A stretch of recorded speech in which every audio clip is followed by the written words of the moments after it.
What do you do if your donation-based yoga classes are making $0 and you do want to make money? So this question came up in my yoga sequencing and teaching tips group, and it's got a ton of comments on it, really great recommendations. And it is actually a common question because for me, I actually do teach a free or donation based or pay what you want type of class. And I actually have taught people that that is a great strategy if you do it correctly. And so I wanted to switch around a few things that you might uh, not know of right now as far as free classes or donation based classes, offer some suggestions. And looking at these comments, there's a lot of really great recommendations. And I even commented on that post. If you are in that group, yoga sequencing and teaching tips group, and you look up in the search bar donation based classes, you'll probably see it as well as some other conversations on it. And the question was, in essence, what do you do when your donation based classes get $0 in donations? It could be $1 and that would be fine, but zero consistently. And I can't afford to do all of this all the time for free. Are donation based classes assumed to be free and or pay if you want, like a tip service?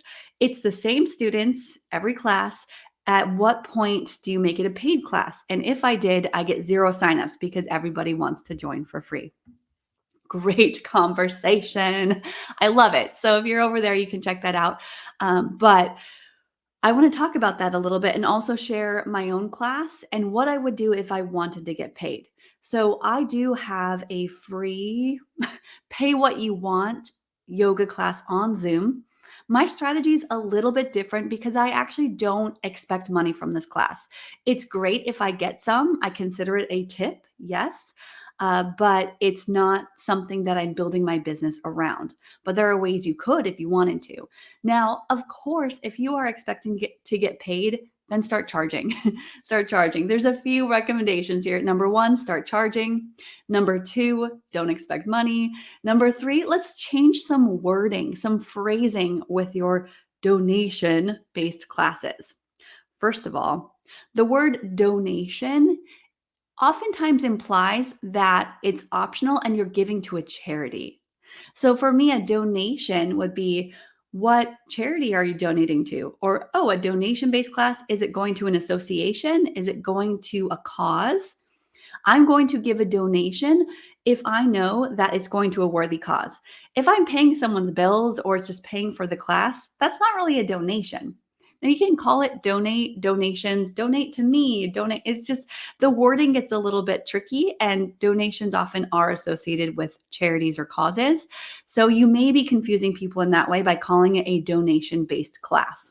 Okay, first of all, instead, we can label it as a pay what you want or pay what you can, or it can be sliding scale with a minimum of $0 if you wanted that option for free. So you can change that around. There's also other ways that you can get people to pay, and it could be that you offer something else for an additional fee, like a membership or a replay library, which is what I do. That's where most people will pay their monthly fee and they don't pay class by class. So let me go into my site and show you how I have it set up. So I have this set up in Offering Tree. Let's go to it. This is Offering Tree. This is my Offering Tree website. And I have set up a tiered pricing, or I guess donation-based free class. And I've been doing this each morning on Zoom for the past 4.5 years. And if I click on one of these morning movement and meditation classes, hit register. Now, someone would have to input their email first, but after you do that, oops, let's go back. I actually want this to be that one, because I want you to see what it looks like for a first timer. And we're going to continue as guest. So I input my email, but I'm just going to continue as guest here in the right corner. And what you see as a first timer is there is a waiver someone has to click, yes, even for a free class, a checkbox to subscribe to my newsletter.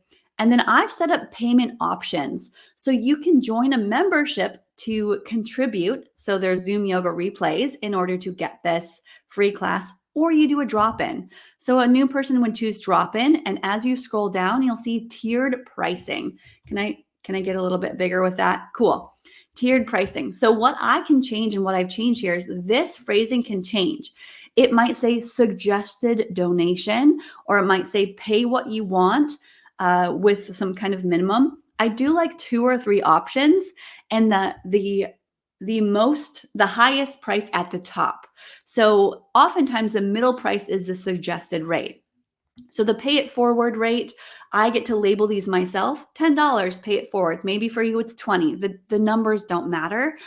$5 is buy me a coffee. But if I wanted money, I would say $5 is the suggested amount, recommended amount.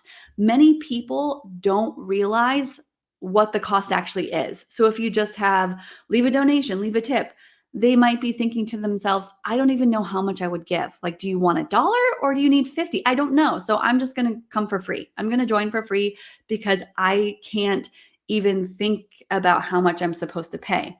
So having a suggested amount or something that says this is recommended is going to really help to drive more people to pay. If you have a join for free option, maybe not even $0, maybe you change that to $3 or 2 or 1 or something that still has to get people's credit card out, because that's such a big difference from someone who wants something absolutely free and something that's $3. If someone's not willing to pay $3 for something as valuable as a yoga class, they're probably not your ideal audience.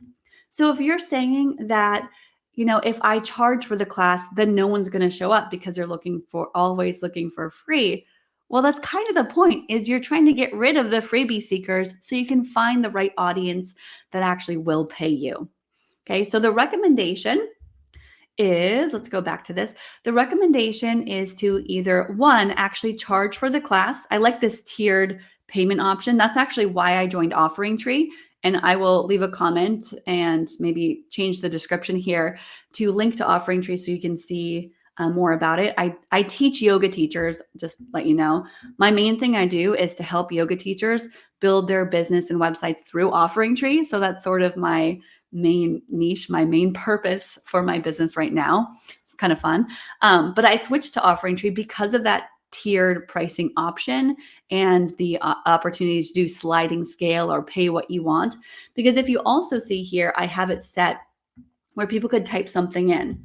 I've had people pay me $50 for a couple months worth of classes. So they'll pay once and then come to a bunch of classes. So this allows you to change this. I could say something like, pay what you can, recommended is $10. And then I'd write $20, pay it forward, $10 suggested amount, $5 you're on the struggle bus, or however you want to mention it. So changing your wording around. And then let's check out the description too, okay? So I'm going to go back to that. If I click on this, my description right away, it says, this is a free or pay what you want class. No payment is expected or required. However, if you want to leave a tip or buy me a coffee, you can do so with a credit card when you register, or here's my Venmo and my PayPal. So you can add more too. So if this was not a free or pay what you want class, you could say this is a sliding scale payment type of class with a minimum of $0 and a suggested rate of $10. You don't have to pay, but is greatly appreciated and helps to continue this class for the long term. You can do so with a credit card or Venmo or PayPal, or you can put whatever links you want. So this is also what I would change as far as wording in my description. And I would also change, if I wanted to get paid, I would also change the registration, right? Let's just log in. I would also change right here, right? I would change those 2 places. And that's how I'm able to make money on a free class, even though I don't actually say, I expect money or want payments. I do make quite a bit from teaching that class. And so there's a wording shift that can happen if you're still wanting to be accessible to people who might be financially struggling. And then also, If you do want to give, and this is a form of charity, then it's wrapping your mind around not accepting payments. And the reason that I'm fine with receiving $0 is because I personally get a lot out of this class for myself. It's not something that I feel like I'm doing and giving a whole lot. I don't feel like there is I don't feel like there's an imbalance. So even if I were just teaching for free, it is also part of my own personal practice. And I actually talked about this in an interview or a video I did a couple of years ago, the 5 things I learned from teaching free yoga. And part of it is that it's okay to teach a free or donation-based class and use it as your own practice too. So many of us have been taught that yoga teaching has to be your teaching and your practice is separate. I say, why not combine them? If you're getting benefit from it, then it shouldn't be a bad thing if you get benefit as your own practice. For me, it keeps me accountable, and I really love this practice. So me sharing it with my friends with the opportunity to get paid is great. So I have a really great group of regulars. I have about 10 members paying me $25 per month, which, if you do the math, is about $250. And the people who are members get access to the replays. Nobody else gets access to replays. So that's one way that I incentivize it. The next is, if you did want to get paid, you have to mention that in your classes. You have to mention that it frequently in the beginning, at the end, and maybe in the middle while you're teaching. You might say something like in the beginning, hello and welcome. This is my morning movement and meditation class. When you signed up, there was an option to donate or to pay what you want. Those donations are greatly appreciated and help to promote the continuation of this class. So thank you so much for all of those who had donated or left a tip. I really appreciate it. And then same at the end, you might say something like, maybe it's the next step. You could say something like, if you want the replays to this, or if you want more access, I do have a membership, or I have an upcoming course coming up. Make sure you go to my website and sign up. So there is some pitching involved in your class. If you're offering a free class, it should not be the be all end all. It should be the middleman that bridges the gap between someone first meeting you, trying you out, and then they have a next step. What is that next step? For my class, it's joining the membership. So I would mention, I've got a membership. If you want access to over 400 replays, maybe it's 500, then go and join that. My website, it's there, ashesyoga.com. Click on the membership option, and it's $25 a month. So I would say that. You actually have to verbally say that in your classes over and over and over. And you might roll that in with your introduction and or your closing. I like the introduction because a lot of times at the end of a yoga class, we sort of just want to zen out and leave. But the verbal acknowledgement in your classes that there's the option to pay, and they're greatly appreciated. People like to feel appreciated and like to feel that feeling of thanks and gratitude. So if there is that reciprocity of, you paid me $2, I am thanking you, I am giving you something, and it just feels balanced that way. Okay, so mentioning your payment options, mentioning the next step with you within the class. All right, so these are ways that you can get paid from teaching a donation-based class, or changing a few wording things if you want to keep it with the option to join for free. If you say option to join for free, or this class is free, then expect that people are not going to pay. I actually do promote my class as free. Like, this is a free class I teach. If it's not a free class, if it's option to pay $0, it's not necessarily free. If you expect to get paid, you have to say something like, there are pricing options available, or this is a class that you can join for minimal payment or as much as you want. It's a sliding scale opportunity. So you have to word it differently. You have to say different things. Make sense? Okay, that's all I have today. That's what I'm sharing with you. If you are curious about running your business with Offering Tree, you can reach out to me. You can let me know, because I do have a lot of resources available. I'm actually talking with them today. Offering Tree, I'm in cahoots with them, and I wouldn't do that if I didn't firmly believe in their product and what they offer. Offering Tree is an all-in-one system that has your website, your scheduling, your booking, your emails, your course course platform, your appointments, all sorts of things. And even though I have a WordPress website, I still use Offering Tree's system to get all the nitty gritty business details done. All my classes, accept payments, all that stuff. So it's something that I teach to a lot of my members in my membership, as well as in a lot of different online courses.